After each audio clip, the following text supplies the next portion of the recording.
नमस्कार। आईपीएल की दुनिया में आजकल ट्रेड को लेकर काफी हलचल है। हाँ, बहुत ज्यादा। और देखिए, इस सेंटर स्टेज पर दो बड़े नाम हैं, संजू सैमसन और केएल राहुल। बिल्कुल, और टीमें भी इसमें बड़ी बड़ी शामिल है। राजस्थान रॉयल्स, दिल्ली कैपिटल्स और कोलकाता नाइट राइडर्स भी। हाँ, तो हमने सोचा कि इस पर जो रिपोर्ट्स आ रही हैं, जो एनालिसिस छप रहे हैं, उनको थोड़ा खंगालें। सही है। और कोशिश करें कि भाई ये जो पूरी गहमा गहमी है, इसके पीछे की कहानी असल में है क्या। इसमें पेंच कहाँ फंसा है। हाँ, क्या पेंच हैं और आगे क्या हो सकता है। खासकर वो रिटेंशन वाली डेडलाइन भी तो सिर पर है। बिल्कुल, 15 नवंबर ज्यादा दूर नहीं है। और एक मजेदार बात पता चली है, हमारे सोर्सेस कह रहे हैं कि यहाँ एक किस्म का डबल कंफ्यूजन बना हुआ है। Double confusion? अच्छा, वो कैसे? हाँ, मतलब दोहरा भ्रम। चलिए, इसी उलझन को परत दर परत खोलने की कोशिश करते हैं आज। ठीक है, करते हैं। तो कहानी कहाँ से शुरू करें? संजू सैमसन से करते हैं। हाँ, ठीक है। सुनने में तो यही आ रहा है कि संजू राजस्थान रॉयल्स का साथ छोड़कर शायद कोई नई चुनौती ढूंढ रहे हैं। कई जगह यही रिपोर्ट्स हैं। ये बात तो काफी टाइम से चल रही है वैसे। और इसमें दिलचस्प एंगल ये है कि दिल्ली कैपिटल्स वो उन्हें अपनी टीम में लाने के लिए काफी उत्सुक दिख रही है। हाँ, जाहिर सी बात है, सैमसन की बल्लेबाजी और फिर कप्तानी का अनुभव भी है उनके पास। बिल्कुल। तो डीसी सोचेगा कि टीम और मजबूत हो जाएगी। हाँ, बिल्कुल। और देखिए, इसी कहानी का दूसरा उतना ही अहम हिस्सा है केएल राहुल। हाँ, राहुल। दिल्ली कैपिटल्स के लिए पिछला सीजन मतलब आईपीएल 2025 कमाल का गया था उनका। अरे जबरदस्त खेले थे वो। हाँ, करीब 54 की औसत और लगभग 150 का स्ट्राइक रेट, 500 से ज्यादा रन बनाए थे।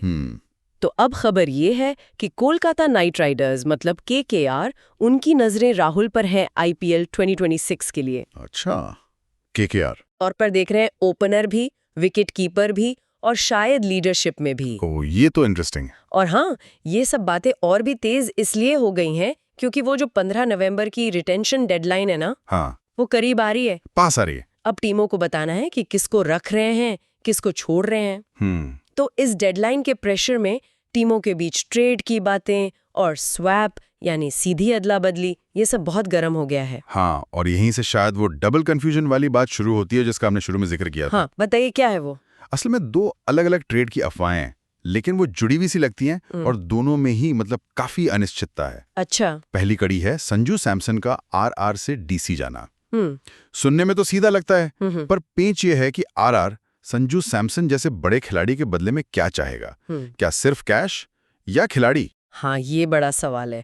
आरआर आसानी से तो नहीं छोड़ेगा। और क्या डीसी वो कीमत, चाहे वो खिलाड़ियों के रूप में हो या कैश, देने को तैयार होगा? कौन से खिलाड़ी वो छोड़ेंगे, ये सब अभी हवा में है। सही बात है। और दूसरी कड़ी है केएल राहुल का डीसी से केकेआर जाना। लेकिन इसमें एक और बड़ा लेकिन है। रिपोर्ट्स कह रही हैं कि डीसी राहुल को बहुत वैल्यू करता है। करना भी चाहिए, पिछला सीजन इतना अच्छा गया उनका। हाँ, तो शायद डीसी उन्हें जाने ही ना देना चाहे। यही तो सबसे दिलचस्प मोड़ है। ये दोनों बातें आपस में कैसे जुड़ी है, इसे समझना पड़ेगा। हाँ, समझाइए जरा।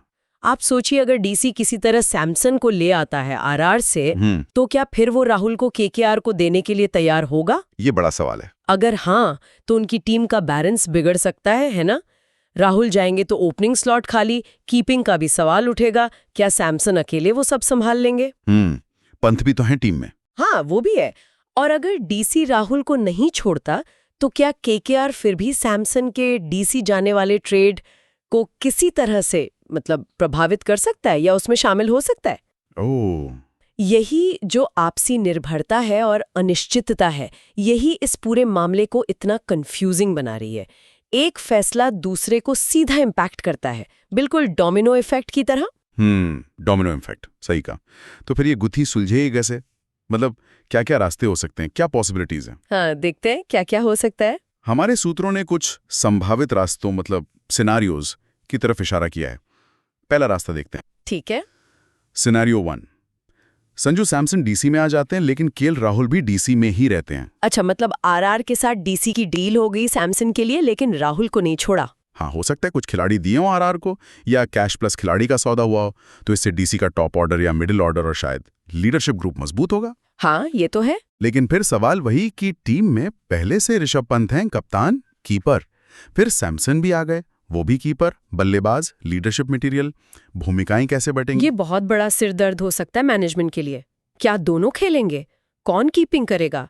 बैलेंस बनाना मुश्किल होगा। और उधर आरआर का क्या? सैमसन जैसा बड़ा खिलाड़ी खो दिया, उन्हें नीलामी में उनकी जगह भरने के लिए कोई और ढूंढना होगा। हाँ, और केकेआर का क्या? उन्हें राहुल नहीं मिले। सही। अब आते हैं दूसरे रास्ते पर, जो सबसे ज्यादा सेंसेशनल लग रहा है। कौन सा? Scenario number 2। सैमसन डीसी में आते हैं और राहुल केकेआर चले जाते हैं। ओहो, ये तो बहुत बड़ा फेरबदल होगा। हाँ, ये शायद एक बड़े स्वैप का हिस्सा हो। यह हो सकता है 3 टीमें शामिल हों इसमें, आरआर, डीसी, केकेआर। 3 टीमें? ये तो और भी कॉम्प्लिकेटेड हो जाएगा। बिल्कुल। अगर ऐसा होता है तो डीसी को सैमसन मिल गए, लेकिन उन्हें राहुल जैसा इन्फॉर्म खिलाड़ी केकेआर को देना पड़ा। केकेआर के लिए तो ये लॉटरी लगने जैसा होगा। टॉप क्लास ओपनर, कीपर, कप्तानी का ऑप्शन सब एक साथ। हाँ, केकेआर तो बहुत खुश होगा। लेकिन सोचिए, डीसी एक टॉप परफॉर्मर खो रहा है और एक लीडर सैमसन पा रहा है। क्या ये उनके लिए फायदे का सौदा है? ये डिबेटेबल है। और आरआर, उन्हें तो सैमसन के जाने के बाद अपनी पूरी रणनीति बदलनी पड़ेगी। बिल्कुल। ये वाला सिनेरियो वाकई आईपीएल के समीकरण हिला सकता है। अगर ये हो गया तो। हाँ, अगर हुआ तो। और तीसरा रास्ता? तीसरा रास्ता क्या है? तीसरा रास्ता ये है कि कुछ नहीं होता, कोई बड़ा ट्रेड होता ही नहीं है। अच्छा, मतलब सब जहां है वहीं रहेंगे। हाँ, हो सकता है बातचीत वैल्यूएशन पर अटक जाए, टीमें सहमति ना हो कि खिलाड़ी की कीमत क्या है। ये अक्सर होता है। या हो सकता है खिलाड़ी खुद ना जाना चाहें, या टीमों को लगे कि भाई ट्रेड से उनका बैलेंस बिगड़ रहा है, रहने दो। नतीजा, सैमसन आरआर में, राहुल डीसी में, सब कुछ वैसा ही।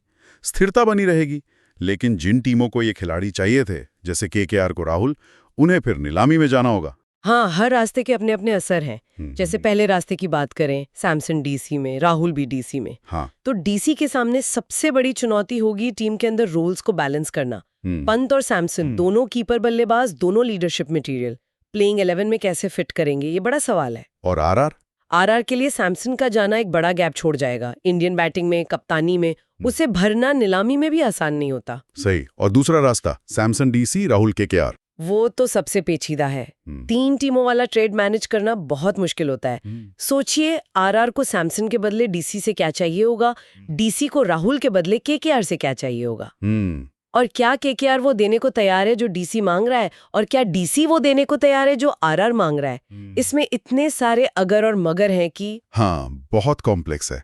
इसके सफल होने के लिए तीनों टीमों के बीच गजब का तालमेल चाहिए, वैल्यूएशन पर सहमति चाहिए। अगर ये हो गया तो केकेआर अचानक बहुत मजबूत दिखेगा, डीसी में बड़ा बदलाव आएगा और आरआर को रीबिल्ड करना पड़ेगा। और तीसरा रास्ता, कोई ट्रेड नहीं। हाँ, अगर कोई ट्रेड नहीं होता तो सारा फोकस नीलामी पर चला जाएगा।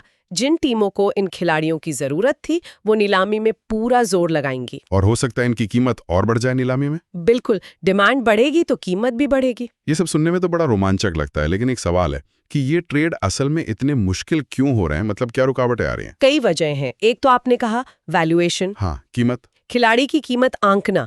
सुनने में आया है कि आरआर सैमसन के बदले बहुत कुछ चाहता है, कोई बहुत बड़ा खिलाड़ी या फिर कई अच्छे खिलाड़ी। अब डीसी क्या उतना देने को तैयार है? ये मोलभाव आसान नहीं है। सही बात। दूसरा है खिलाड़ी की मर्जी और उसे मिलने वाला रोल। हाँ, ये भी है। खबरें हैं कि सैमसन सिर्फ टीम नहीं बदलना चाहते, वो शायद लीडरशिप रोल भी देख रहे हैं। अगर वो डीसी जाते हैं तो पंत के होते हुए उन्हें क्या रोल मिलेगा, ये क्लियर होना चाहिए। इसी तरह अगर राहुल केकेआर जाते हैं तो वहां उनका रोल क्या होगा? क्या वो कप्तान होंगे? श्रेयस अय्यर का क्या होगा? खिलाड़ी अपने फ्यूचर को लेकर क्लैरिटी चाहते हैं। बिल्कुल। और फिर टीम बैलेंस की चिंताएं, ये बहुत जरूरी है। जैसे डीसी के लिए अगर वो राहुल को जाने देते हैं तो उनकी टॉप ऑर्डर बैटिंग और विकेट कीपिंग का क्या होगा? क्या उनके पास बेंच पर कोई तैयार विकल्प है? हाँ, ये सोचना होगा। और केकेआर के लिए अगर वो राहुल को ले आते हैं तो उनके जो मौजूदा कीपर बल्लेबाज हैं जैसे गुरबाज वगैरह, उनका क्या होगा? क्या वो प्लेइंग 11 में फिट हो पाएंगे? ये सब स्ट्रेटेजिक पजल्स हैं। सही कहा। और इन सब के ऊपर सबसे बड़ा प्रेशर है समय का। हाँ, वो 15 नवंबर वाली डेडलाइन। वो तेजी से पास आ रही है, टीमों को फैसला जल्दी लेना है। अगर बातचीत लंबी खींची तो हो सकता है ट्रेड विंडो ही बंद हो जाए, मौका हाथ से निकल जाए। उफ, तो ये सारे फैक्टर्स मिलकर इन डील्स को एक उलझी हुई पहेली बना देते हैं। बिल्कुल, वैल्यूएशन पर असहमति या खिलाड़ी का रोल को लेकर क्लियर ना होना, ये बातें अक्सर बड़े-बड़े ट्रेड रोक देती हैं। और टीम बैलेंस का मुद्दा तो है ही। कभी-कभी जो स्वैप कागज पर बिल्कुल फिट लगते हैं ना, वो भी टीम बैलेंस की वजह से नहीं हो पाते। आप इसे ऐसे समझ लीजिए कि ये एक हाई स्टेक पजल है जिसे टाइम के प्रेशर में सॉल्व करना है और हर पीस का सही जगह बैठना जरूरी है, वरना पूरी पिक्चर बिगड़ सकती है। सही है। तो इन सब बातों को देखते हुए आखिर इन ट्रेड्स के होने की संभावना, मतलब प्रोबेबिलिटी कितनी लग रही है? क्या अंदाजा है? देखिए, जो रिपोर्ट्स हैं उनके हिसाब से अगर देखें तो संजू सैमसन के डीसी जाने की संभावना मध्यम से उच्च बताई जा रही है। अच्छा, मतलब मीडियम टू हाई चांस। हाँ, ऐसा लगता है कि दोनों तरफ से इंटरेस्ट है। सैमसन भी शायद बदलाव चाहते हैं और डीसी भी उन्हें लाने के लिए सीरियस है। ठीक है, और राहुल का केकेआर जाना? वो वाला मामला फिलहाल कम से मध्यम संभावना वाला लग रहा है। लो टू मीडियम, क्यों? केकेआर की दिलचस्पी तो साफ है, लेकिन जैसा हमने कहा, डीसी अपने स्टार परफॉर्मर को शायद ही छोड़ना चाहेगा, तो ये डील ज्यादा मुश्किल लग रही है अभी। समझ गया। और वो जो सबसे मसालेदार सिनारियो था, सैमसन डीसी में और राहुल केकेआर में, हाँ, वो ट्रिपल टीम वाला, हाँ, उसकी संभावना सबसे कम बताई जा रही है। सबसे कम क्यों? सुनने में चाहे जितना रोमांचक लगे, लेकिन इसमें 3 टीमें शामिल हैं। वैल्यूएशन, खिलाड़ियों की सहमति, टीमों का तालमेल, बहुत सारी चीजों का एक साथ फिट होना है। ये बहुत मुश्किल काम है। तो मतलब माहौल तो बना हुआ है बड़े ट्रेड का? हाँ, माहौल तो बिल्कुल बना हुआ है, इसमें कोई शक नहीं, लेकिन ये याद रखना बहुत जरूरी है कि अभी तक कुछ भी फाइनल नहीं हुआ है। सही बात। क्रिकेट ट्रेड की दुनिया में अफवाहें बहुत उड़ती हैं, पर हर धुएं के पीछे आग हो ये जरूरी नहीं। अभी हम शायद ज्यादातर धुआं ही देख रहे हैं। आग लगने की, मतलब कंफर्मेशन की, पुष्टि का इंतजार करना होगा। पर्दे के पीछे बहुत कुछ चल रहा होगा जो हमें पता नहीं। बिल्कुल। तो चलिए एक बार जल्दी से रिकैप कर लेते हैं कि आज हमने किन मुख्य बातों पर गौर किया। हाँ, कर लेते हैं। हमने संजू सैमसन के आरआर छोड़ने की संभावना और डीसी की उनमें दिलचस्पी की बात की। हाँ। फिर हमने देखा कि कैसे केकेआर की नजरें केएल राहुल पर हैं, लेकिन डीसी शायद उन्हें छोड़ाना चाहे। बिल्कुल। हमने ये भी समझा कि ये पूरा मामला डबल कंफ्यूजन क्यों पैदा कर रहा है और इसके क्या-क्या संभावित नतीजे हो सकते हैं। हाँ, वो 3 सिनेरियोज। सैमसन डीसी में, राहुल डीसी में, सैमसन डीसी में, राहुल केकेआर में, या फिर कोई बड़ा ट्रेड ना हो। हमने उन मुश्किलों पर भी बात की जो इन डील्स को रोक सकती हैं। वैल्यूएशन, खिलाड़ी की मर्जी, टीम बैलेंस और समय का दबाव। हाँ, वो सारे फैक्टर्स। और आखिर में हमने इन सब के होने की संभावना का अंदाजा लगाया। सही। तो अब आगे क्या? जो लोग इस पूरी कहानी को फॉलो करें, उन्हें अब किन चीजों पर नजर रखनी चाहिए? हाँ, ये बताइए, व्हाट्स नेक्स्ट? देखिए, सबसे पहली और सबसे जरूरी चीज है फ्रेंचाइजी की तरफ से ऑफिशियल अनाउंसमेंट। हाँ, आधिकारिक घोषणाएं। जब तक टीमें खुद कुछ कंफर्म नहीं करती, तब तक सब अटकलें हैं। सही। दूसरा, 15 नवंबर को आने वाली रिटेंशन लिस्ट। कौन सी टीम किसको रख रही है, किसको छोड़ रही है, उससे टीमों की स्ट्रैटेजी और ट्रेड की संभावनाओं का काफी हद तक अंदाजा लग जाएगा। ये बहुत इंपॉर्टेंट होगा। तीसरा, नीलामी के स्ट्रैटेजी पर नजर रखनी होगी। अगर सैमसन या राहुल जैसा कोई बड़ा खिलाड़ी ट्रेड होता है, तो नीलामी का पूरा डायनामिक्स बदल जाएगा। टीमों के पर्स, उनकी जरूरतें सब बदलेंगी। हाँ, नीलामी पर बड़ा असर पड़ेगा। चौथा, मीडिया या अंदरूनी सूत्रों से आने वाली पक्की खबरें, मतलब अफवाहों से आगे बढ़कर ठोस जानकारी की ट्रेड में असल में कौन से खिलाड़ी इधर-उधर हो रहे हैं। कंफर्म न्यूज का इंतजार। और आखिर में अगर कोई ट्रेड हो जाता है तो उसके बाद देखना होगा कि टीमों में रोल्स कैसे तय होते हैं, कौन कप्तान बनता है, कौन कीपिंग करता है, बैटिंग ऑर्डर में क्या बदलाव आते हैं, ये सब देखना काफी दिलचस्प होगा। बिल्कुल। तो इस चर्चा के अंत में आते हैं। एक आखिरी सवाल, या कहूं एक विचार मन में आ रहा है। हाँ, पूछिए। क्या आप कुछ कहना चाहेंगे इस पर? हाँ, एक सोचने वाली बात यह है कि सिर्फ इन 2 खिलाड़ियों सैमसन और राहुल से हटकर अगर देखें, तो ये जो इतनी जोर शोर से ट्रेड की अटकलें चल रही हैं, क्या ये आने वाले समय में जो अनुभवी भारतीय कैप्टन है और विकेट कीपर बल्लेबाज है, उनकी वैल्यू और स्ट्रेटेजिक इंपॉर्टेंस को आईपीएल में और बढ़ा देंगी? अच्छा पॉइंट है। क्या ये देखकर दूसरी टीमें भी ऐसे ही मल्टी स्किल्ड भारतीय खिलाड़ियों के पीछे भागेंगी, जिससे शायद उनका मार्केट वैल्यू और बढ़ जाए? हो सकता है। ये सोचने वाली बात है कि क्या ये सिर्फ इन 2 खिलाड़ियों का मामला है, या ये आईपीएल में टीम बनाने की सोच में आ रहे एक बड़े ट्रेंड का संकेत है? वाकई एक दिलचस्प सवाल और सोचने के लिए एक अच्छी दिशा। और इसी विचार के साथ हम आज की बातचीत यहीं समाप्त करते हैं। हाँ, उम्मीद है श्रोताओं को ये विश्लेषण पसंद आया होगा और इन ट्रेड अफवाहों को समझने में कुछ मदद मिली होगी। उम्मीद तो यही है।